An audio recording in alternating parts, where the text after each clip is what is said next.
Es un tema, una temática que la ha llevado al frente un pensador muy importante llamado Sebastián Rubiolo March.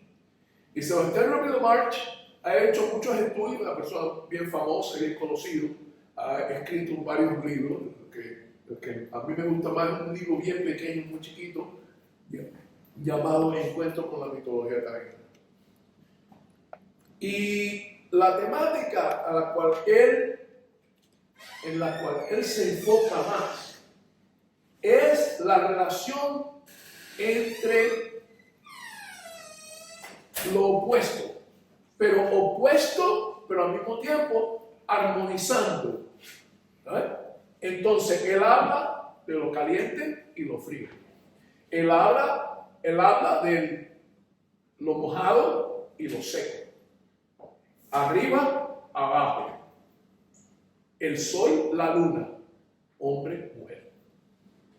Y lo que él enseña, algo que yo estoy muy de acuerdo con él, es que nuestros antepasados pensaban de esa manera y lo veían, esa dualidad, ese dualismo, lo veían en todo lo que ellos veían a su alrededor, en todo, especialmente en su manera y su forma de pensar espiritualmente. Así que, de nuevo, llegando a la enseñanza de ese sabio, de Sebastián Rubiolo March, el macho y la hembra, hombre y mujer, femenino, masculino. La epítome del femenino es la entidad, el ente espiritual llamado Atabé, o Atabeira, también, o Atabé. Amén. Es la madre tierra, la madre agua. Especialmente esas dos son las conexiones de Atabé.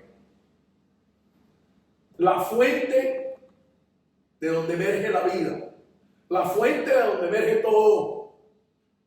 Toda la creación en la espiritualidad indígena de los taínos, la creación es un fenómeno femenino. Igual que como en las creencias judeocristianas, la creación es un fenómeno masculino. Es un Dios masculino que con su voz, con su palabra, lo crea todo. Que haya sol y viene sol. Que haya tierra y hay tierra. Esa es la creencia de ellos. Entre los indígenas taínos es muy diferente. La evidencia que nos trae las lecturas, lo que se escribió sobre sus creencias, sobre su mitología, habla de cuevas. Y de esas cuevas emergen cosas importantes. La humanidad sale de una cueva llamada Casibajal. El sol y la luna salen de una cueva llamada Iguanahuena. Y cuando uno empieza a entender lo que es una cueva, vamos a la tribu, una tribu que se encuentra a las orillas del río Orinoco, que es de donde salieron los antepasados de los caínos, los maquiritares. Y en la mitología de los maquiritares se habla de una mujer. Y cuando se habla de el orificio de donde sale la vida en esa mujer, el indio maquiritare le dice a ese orificio su cueva. Cuando ellos dicen cueva, es verdad que puede ser un hueco en una montaña, pero también se usa cuando están hablando de ese otro hueco, de donde sale la vida, de donde emerge la vida, de donde nace el niño. Así que cuando ellos dicen cueva, entra. Cuando ellos dicen cueva, no es solamente una apertura en la tierra con estalagmitas y estalactitas, es también la fuente de la vida. Que hay que hablar de eso, saber de eso y entender eso. Que esa palabra cueva es una metáfora. Es una metáfora. Así que esa es la entidad femenina. La entidad masculina, por el otro lado, tiene otros elementos. Se refiere a cosas que tienen que ver con los caciques, la autoridad cacical, se le puede decir, el jefe, el rey, lo que sea, la autoridad de gobiernos. Todo eso se le achaca a esas energías masculinas. No quiere decir que solo hombres eran caciques, eso no es la cosa. Es lo importante que hay que investigar bien, hay que ver eso. Que en el pensamiento indígena, no solo los taínos, pero mucha otra gente, esas dos fuerzas están dentro de cada persona, de todo el mundo, sea macho o hombre, sea hombre o mujer. Entonces esas dos energías, la energía femenina y la energía masculina, se encuentran dentro del espíritu de todas las personas. Ahí está el cacique que rige en la vida de la persona, el cacique de esa persona, y también está la creadora, la que cura, la curandera, la que trae otra vez la vida cuando se está moribunda el alma. Esa es la hembra.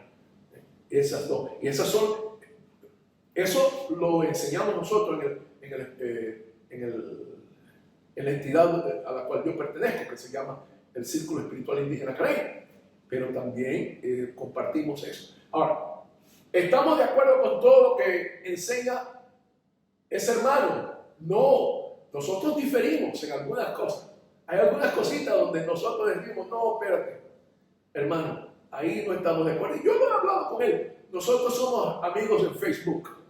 Amigos en Facebook. Yo creo a él como un amigo, de verdad. Él, alguna de los personajes de la mitología taína, él lo identifica como mexique, nosotros lo identificamos como cacique. Lo verán en el video. Bueno, ya esa introducción, vamos a esto. Una palabrita más. En este evento van a experimentar muchas teorías científicas, académicas. Y el académico va a la tradición taína con una perspectiva diferente a la de nosotros. Nosotros somos los creyentes. Ellos vienen con una perspectiva estrictamente académica. Y el académico en realidad tiene que tener cierta separación del objeto que está estudiando. Nosotros no. Nosotros estamos empapados en este objeto, en esta tradición. La vivimos. Para nosotros no es una cosa del pasado que estamos estudiando con una curiosidad de lo que pasó en antaño. Esto es algo que nosotros estamos viviendo ahora, que guía nuestras vidas. Y es un enfoque totalmente diferente. Y como cualquier cosa que está viva, tiene que evolucionar. Por lo cual, yo no manifiesto un objeto de museo. Lo que estoy manifestando es una cosa viva, que evoluciona, que cambia. que viene y se adapta al presente y no se queda en el pasado. Y a la adaptación quiere decir cambio. Un ejemplo, antes de ir a la presentación, un ejemplo, uno solo.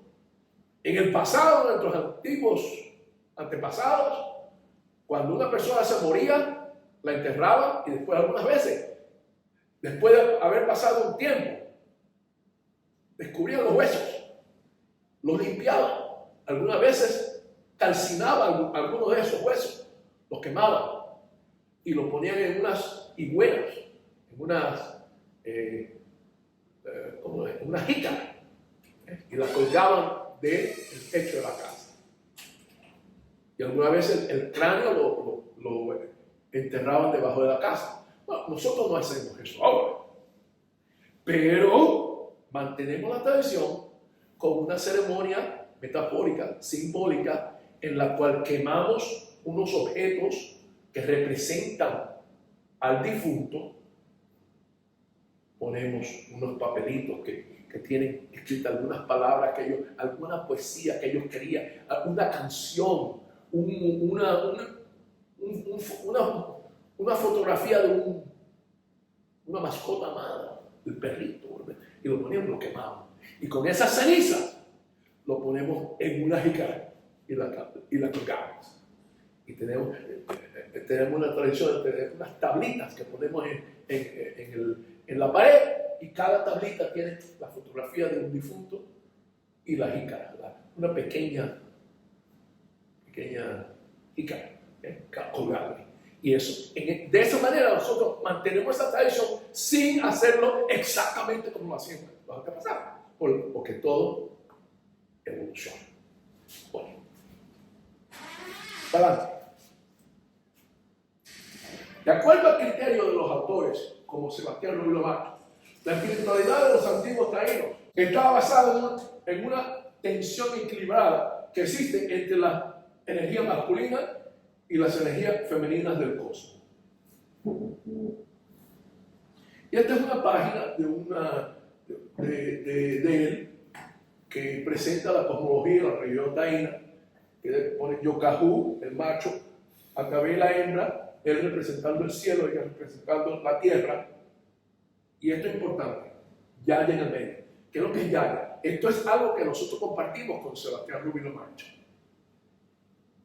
Hay elementos del renacimiento taíno que dice que el espíritu mayor de la religión taína es un espíritu macho llamado Yokahu, y que se le puede cambiar el nombre a Yaya.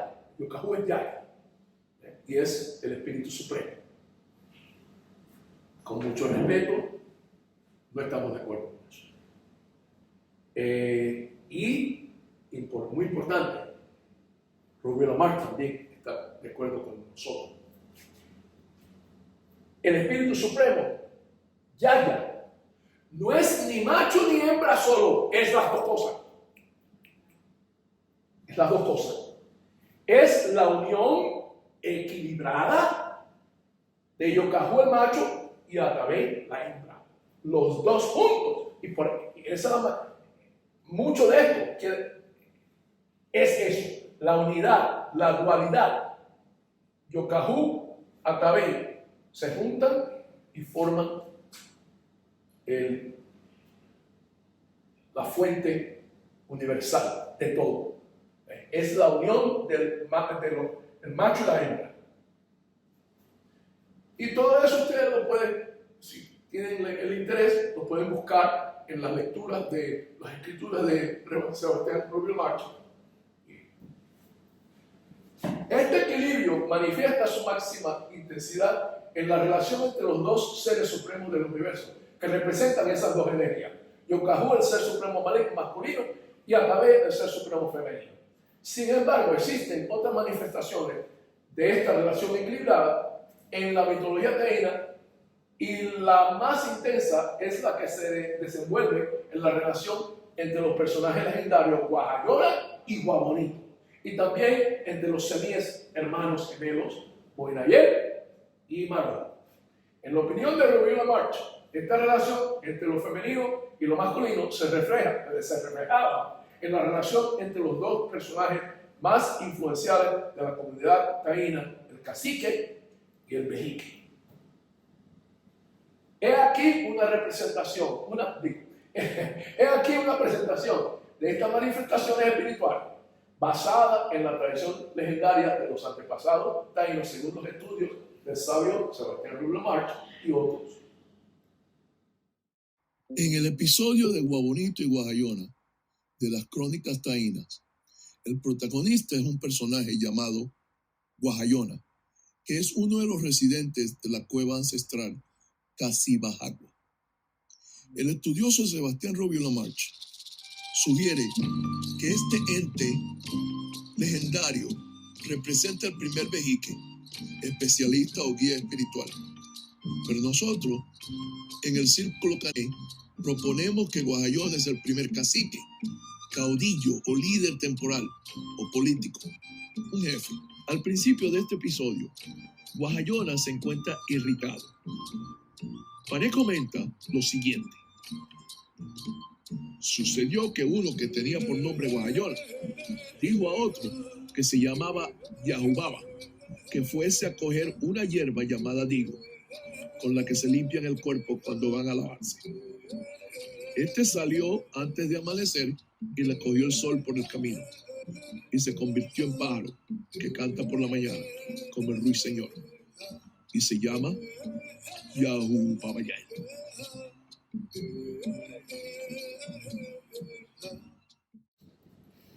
Un escritor llamado Fray Ramón Pané, que era un monje que Cristóbal Colón le dio la responsabilidad a él de aprender todo lo que él pudiera aprender de los taínos, porque él quería saber cómo controlarlos. Y la única manera de aprender eso es vivir con ellos. Y ese tipo, Ramón Pané, tenía esa habilidad de aprender lenguas ajenas.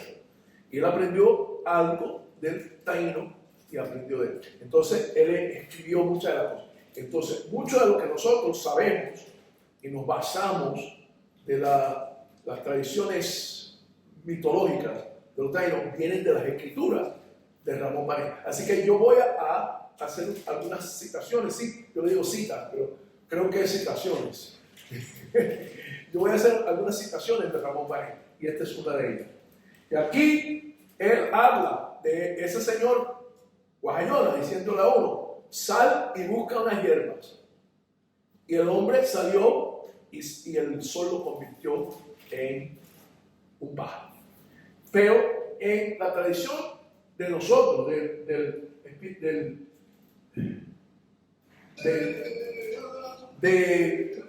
Círculo Cané, nosotros expandimos un poco esa historia y decimos de que ese Yahubá no obedeció a Guajayona.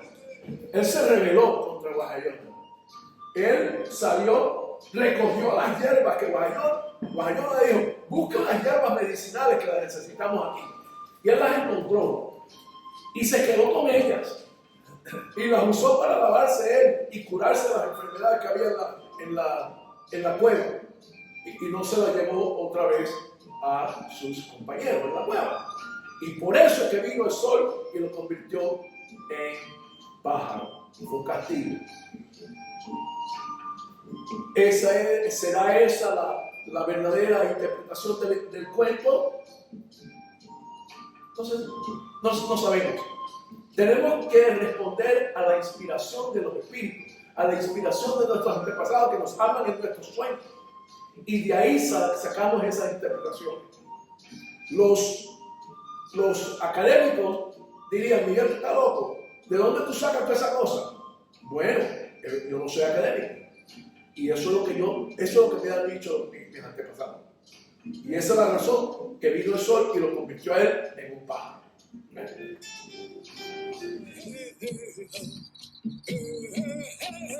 Guahayona, viendo que no volvía el que había enviado a coger el digo, resolvió salir de la dicha cueva Casibajac.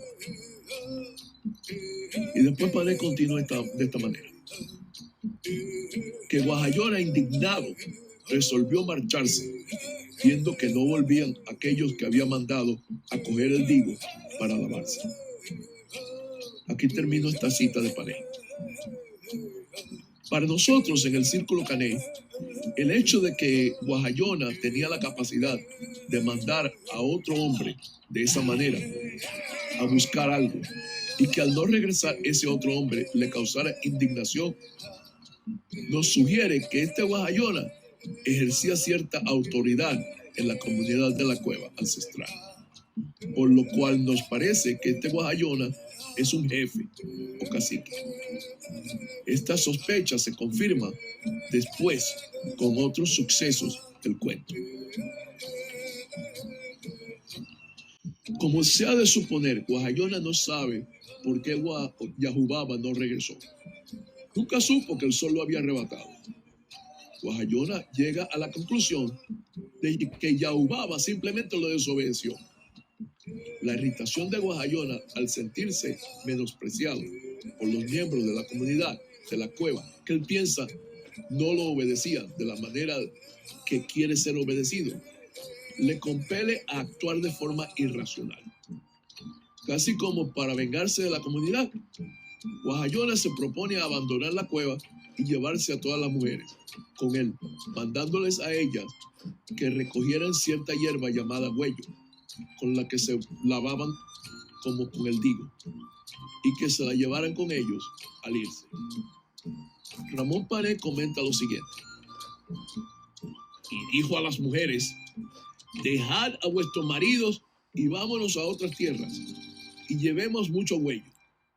Dejad a vuestros hijos y llevemos solamente la hierba con nosotros, que después volveremos por ella. Aquí termino la cita de Pané. Pero no volvieron. Guahayona se llevó a las mujeres y todas las hierbas sagradas de la comunidad, y juntos abandonaron la comunidad, dejando hombres y chiquillos solos. Nuestra interpretación de este acto es que constituyó una grave infracción de las normas de la comunidad. No solamente le suprimieron el equilibrio sagrado entre varón y hembra, que necesita existir en cualquier comunidad humana, sino que también dejaron a los bebitos que todavía dependían de sus madres, y estos sufrieron de hambre. Pané lo expresa de esta manera: habían dejado a los niños pequeños junto a un arroyo. Después, cuando el hambre comenzó a molestarles, dicen que lloraban y llamaban a sus madres que se habían ido. Aquí termino esta cita de Pané. El estudioso Sebastián Rovira March propone que después de abandonar la cueva, Guahayona y las mujeres viajan en una gran canoa de oeste hacia el este. Se debe de observar también aquí que si nuestra presunción de la posición de Guahayona como jefe es cierta, entonces esta también es una grave falta de parte del jefe, pues ha abandonado su responsabilidad como cacique. Las consecuencias de esta falta parecen manifestarse después, de acuerdo a nuestro criterio, cuando emerge otro cacique. Nos llevamos aquí por las conclusiones de los estudiosos estadounidenses John Major Jenkins y Linda Schilling, quienes analizaron el intercambio entre el ente máximo masculino de la mitología maya, el dios del maíz, en su manifestación llamada Hunahpu. Hunahpu es un avatar de la divinidad solar Kinich Ahau, tal y como el espíritu de la yuca Yokahu se identifica con el sol en la mitología taína. En la narración de la creación de los mayas, comúnmente conocida con el nombre Popol Vuh, el protagonista Hunahpu logra derrotar a su archirrival, un ente llamado Nukut-Kak-Ish. Este ente se manifiesta en forma de un bello pájaro de plumas resplendentes. Es un antihéroe cubierto con collares de piedras preciosas. Mukuk-Kakish se encuentra encaramado en la cima de un enorme árbol, que en el marco celeste está representado por la imagen de la Vía Láctea en su posición vertical. Los mayas percibían este ente en la imagen de la constelación de la Osa Mayor. Su esposa es la Osa Menor, que contiene a la estrella polar. Ambas constelaciones se encuentran en el extremo superior del norte de la Vía Láctea durante ciertas épocas del año. El pájaro asume la identificación del sol monárquico o señor celestial y, autodenominándose como el rey, se convierte en un usurpador ilegítimo de la posición de rey del cielo. En la narración del Popol Vuh, el héroe Hunahpu usa una cerbatana para tirarle una pequeña piedra y derribar al pájaro de su puesto en la rama. Al ser derrotado, el pájaro cae de la rama y el héroe gana la contienda. Después, Hunahpu asume su posición en el cielo en forma del majestuoso sol, legítimo rey celestial. En el marco de la astronomía maya, se manifiesta un momento específico del año, en el cual la rotación percibida de las estrellas en el cielo alrededor de la estrella polar causa que la constelación de la Osa Mayor parece caer bajo el horizonte marino, como si el pájaro Mukuk-Kakish se ha caído de la rama del gran árbol y se ha ahogado en el mar. Igualmente, el estudioso Sebastián Rubiolo March y otros han llegado a la conclusión que semejante intercambio sucede entre Guajayona y un supuesto cacique llamado Anacacuya. Ramón Pané identifica a este Anacacuya como el cacique y también el cuñado de Guajayona. En nuestra opinión, este Anacacuya asume un papel en el cuento que responde al de Mukuk-Kakish del Popol Vuh. O sea, él es un cacique, pero un cacique ilegítimo. Esta opinión de nosotros no es compartida por otros estudiosos, como Rubiolo March, pero estamos bastante convencidos que Anacacuya es cacique solamente porque se ha aprovechado del vacío en el dujo cacical que se manifestó con la ausencia de Guajayona. Ramón Pané plantea el intercambio entre Anacacuya y Guajayona de esta manera. Asimismo, Guajayona se llevó a las mujeres de su cacique, que se llamaba Anacacuya, engañándolo como engañó a los otros. Y además, un cuñado de Guajayona, Anacacuya, que se iba a él, entró en el mar y dijo dicho Guajayona a su cuñado, estando en la canoa: mira qué hermoso cobo hay en el agua, el cual cobo es el caracol del mar. Y cuando éste miraba al agua para ver el cobo, su cuñado Guajayona lo tomó por los pies y lo tiró al mar. Aquí termino esta cita de Pané. Con este acto, al parecer, Guajayona comete regicidio, matando a su cacique. Pero si el episodio se mira desde el punto de vista del Popol Vuh, Anacacuya no es un cacique legítimo, sino, como Mukuk-Kakish, es un cacique ilegítimo. Varios estudiosos, incluyendo Rubiolo March, han demostrado que el nombre de Anacacuya sugiere un paralelo entre este supuesto cacique y el personaje monárquico Mukuk-Kakish del Popol Vuh. Recuerden que los mayas reconocían una conexión entre el Mukuk-Kakish y la constelación de la Osa Mayor, que parece caer al mar y desaparecer detrás del horizonte marino, después de ser derribado por la cerbatana de Hunahpu. Igualmente, estos estudiosos han interpretado el nombre de Anacacuya como una referencia en la lengua arahuaca al término flor del centro. Este nombre, flor del centro, parece referirse a la estrella polar, que se mantiene fija en el centro del cielo mientras todas las otras giran a su alrededor, incluyendo las que componen la Osa Mayor. Rubiolo March sugiere que esta acción de la Osa Mayor en cierta época del año la lleva a sumergirse detrás del horizonte marino, de esa manera dramatizando la caída de Anacacuya en el mar cuando Guajayona ahoga. He aquí por qué nosotros en el Círculo Caney interpretamos que Anacacuya era un cacique ilegítimo y que la acción de Guajayona fue la solución del problema.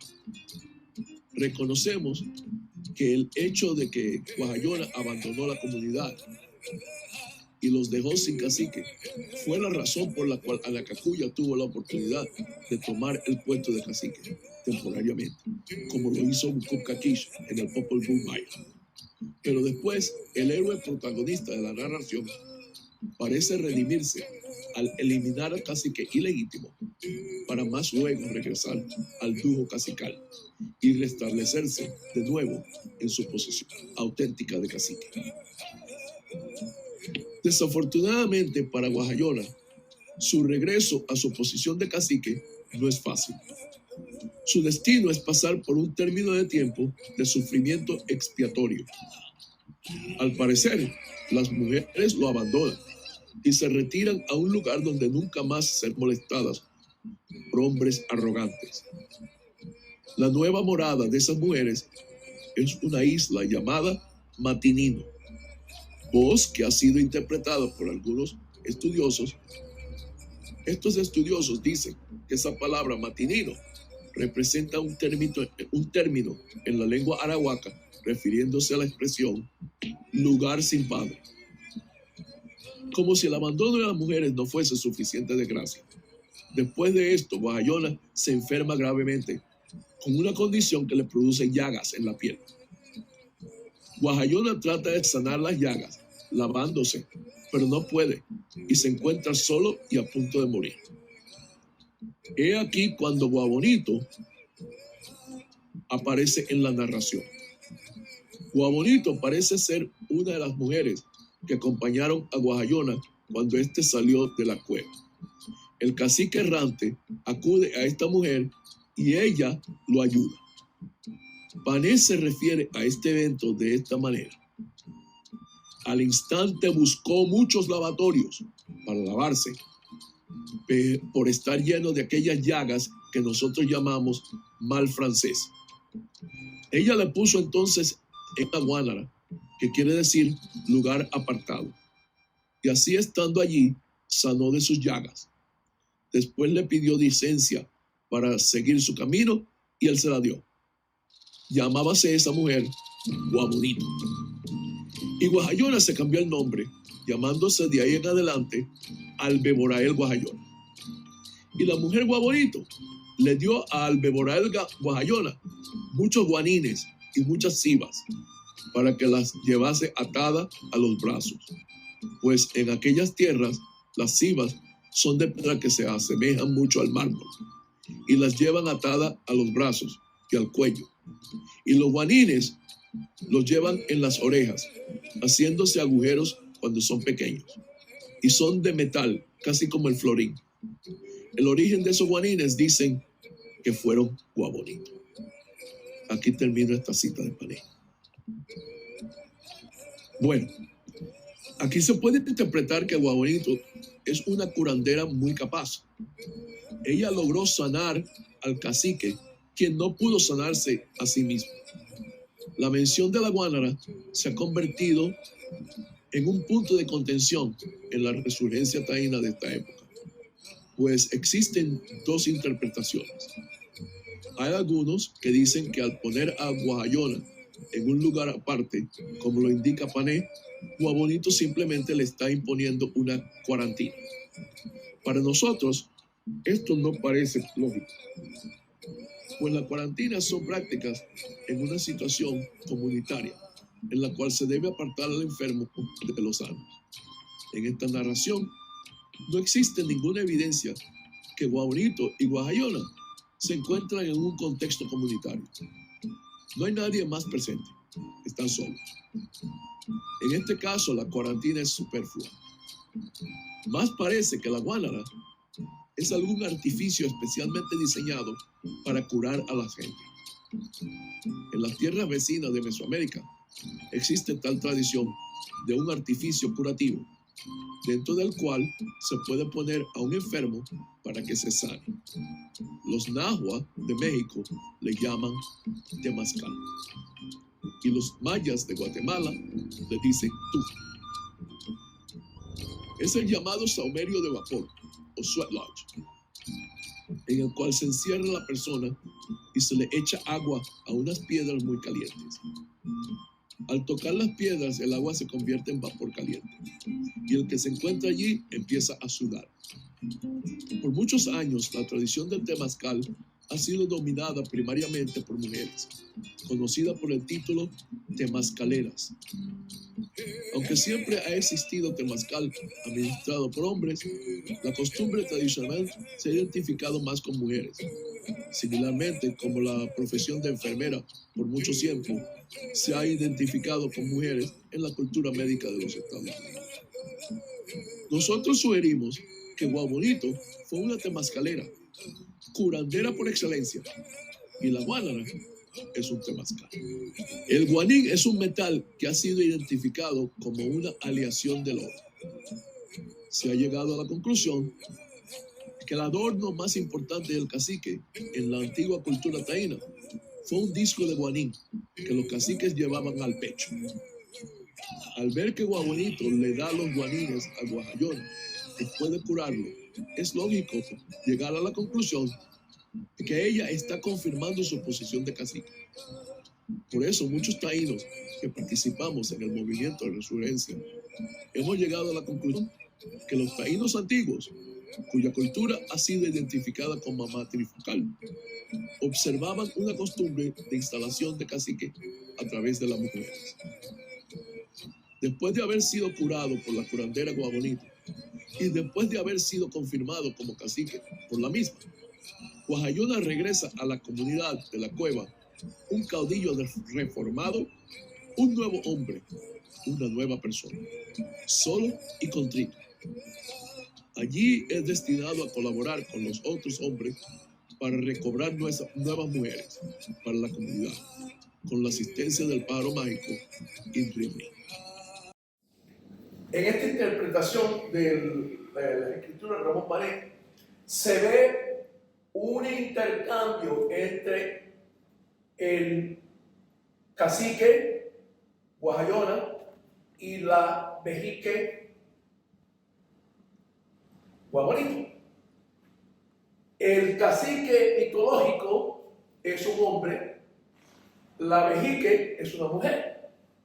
Este es el principio en el cual nosotros basamos eso que nosotros decimos, de que las tradiciones cacicales tienen una naturaleza, un sabor masculino, aunque había cacicas hembras, había cacicas mujeres. Anacaona era una cacique.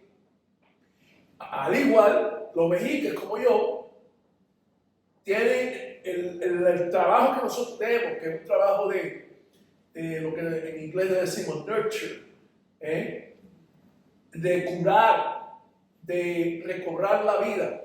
Eso se le achaca a la parte femenina de la personalidad de un ser humano, sea hombre o sea mujer. Entonces es la curandera y el ser autoritario, el ser de autoridad. Vamos a seguir ahora viendo eso en otro, de una manera más amplia. Y hablando también de dos entes importantes de la mitología taína, Boinayel y Maró.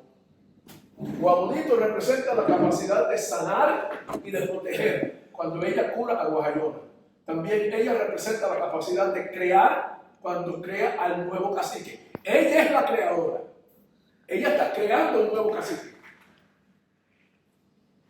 Guabonito, Guahayona. Boinayel y Marojo representan las dos potencias energéticas cuya interrelación dualista produce el equilibrio del cosmos. El cielo despejado y azul presentó un simbolismo profundamente espiritual a los antepasados taínos de antaño.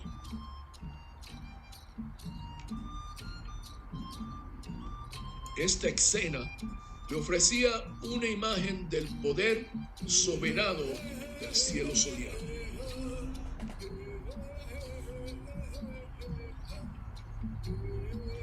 Ocultado en esta escena soleada y brillante, la presencia de un lagarto sagrado presenta la imagen del resplandor del sol.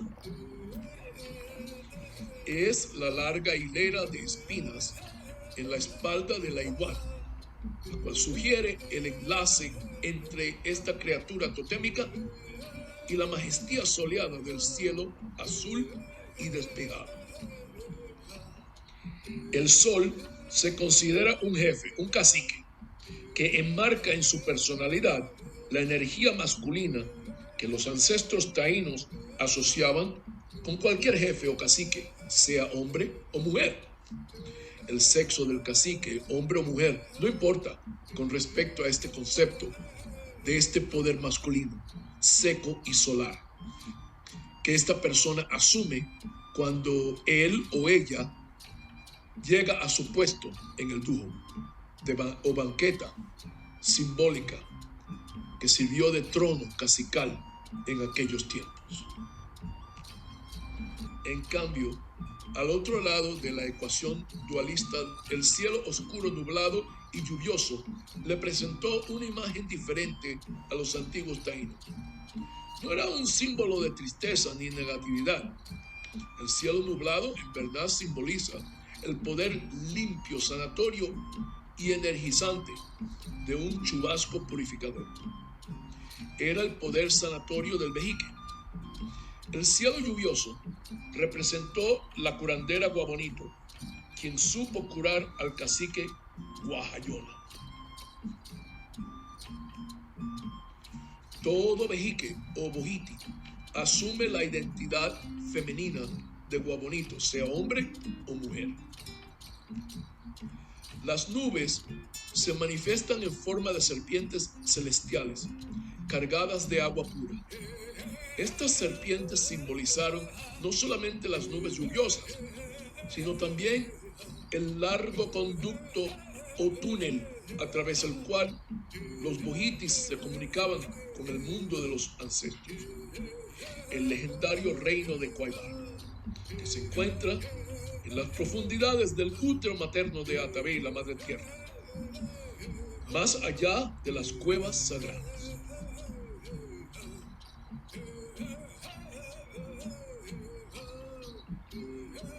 La apertura a este túnel místico es la cueva legendaria, de cuyas entrañas emerge el sol y la luna, como parte de la narración de creación que nosotros ahora conocemos con el nombre Crónicas Taínas.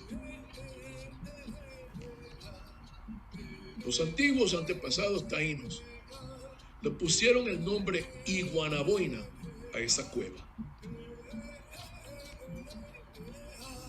Esta palabra, iguanaboina, contiene los nombres de los dos animales totémicos, iguana y boina.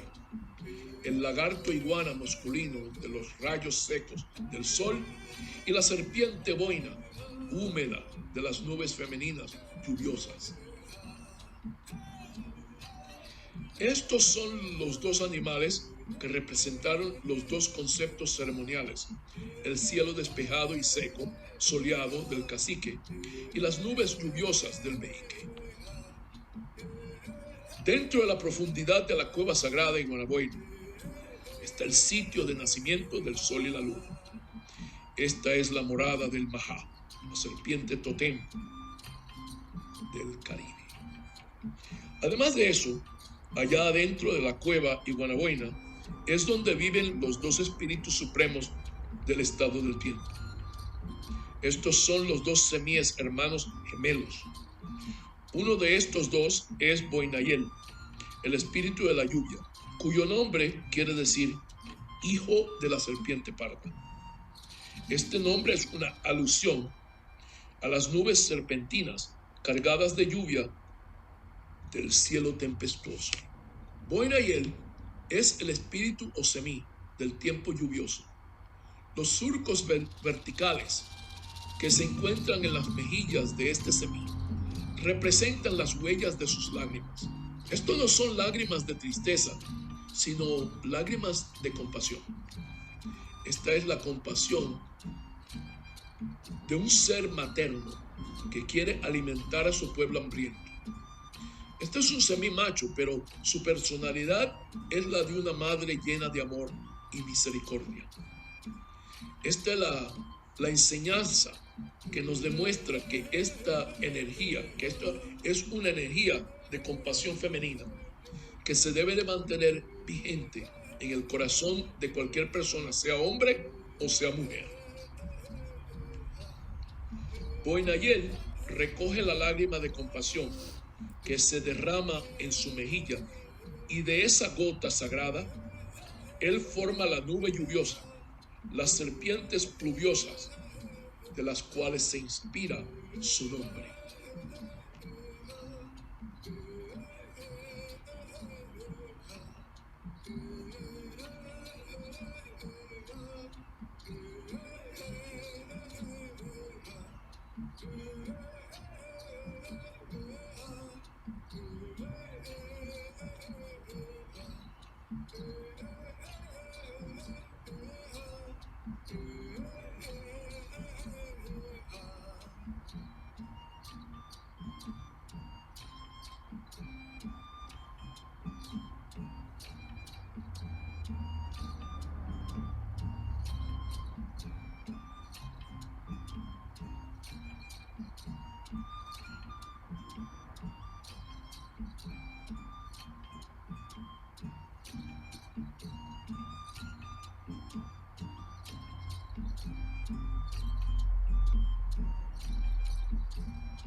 Las lágrimas de compasión de Boinayel componen el diluvio sanatorio que nutre las corrientes de los ríos y arroyos de la madre tierra. Es el flujo circulatorio, la sangre de la matriarca terrestre. Es Atabel, la madre de las aguas. El torrencial de las lágrimas compasivas de Boinayel ha de saciar la sed del conuco con sus siembras de yuca, frijoles, calabazas y estas hermosas cañas de maíz.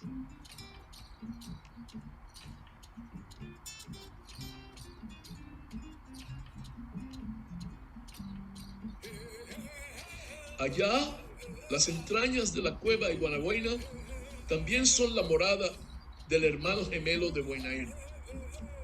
Este es el semí Marojo. Su nombre significa sin nubes. En la espalda de Marojo se divisa una larga hilera de espinas como las de la iguana. Representan los rayos del sol en un día despejado. En su mano, Marojo porta el fuerte caluroso resplendor del sol.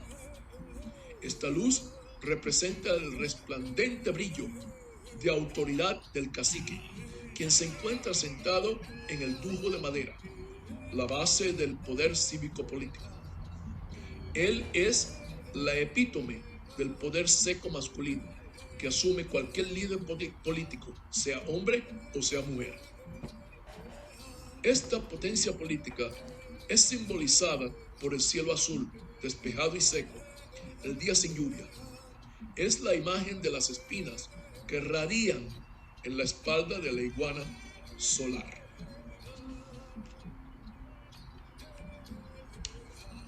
Esta es la lección de la cueva Iguanaboina. Cada ser humano, hombre y mujer, lleva dentro de sí una cueva Iguanaboina personal. En esa cueva moran los dos semíes del estado del tiempo, Marojo y Boinayel.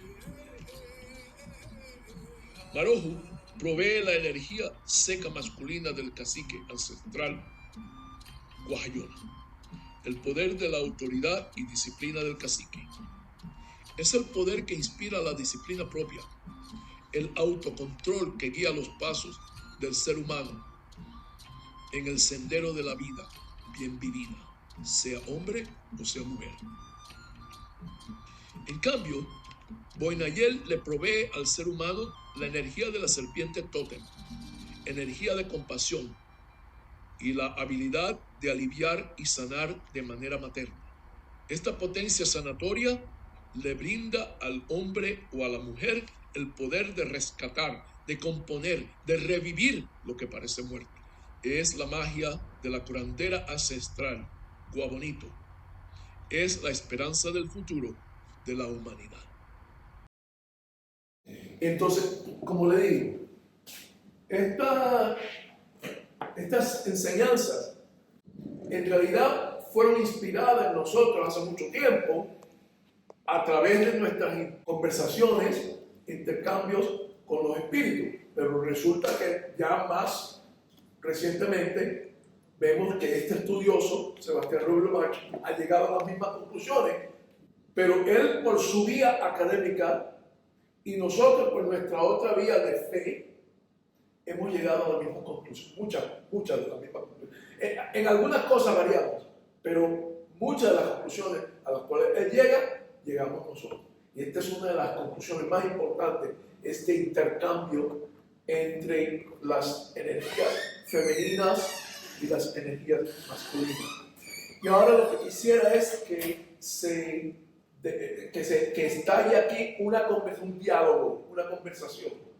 Y quiero oír opiniones, inclusive si hay alguna opinión que no está de acuerdo con la mía, muy bien, está bienvenida.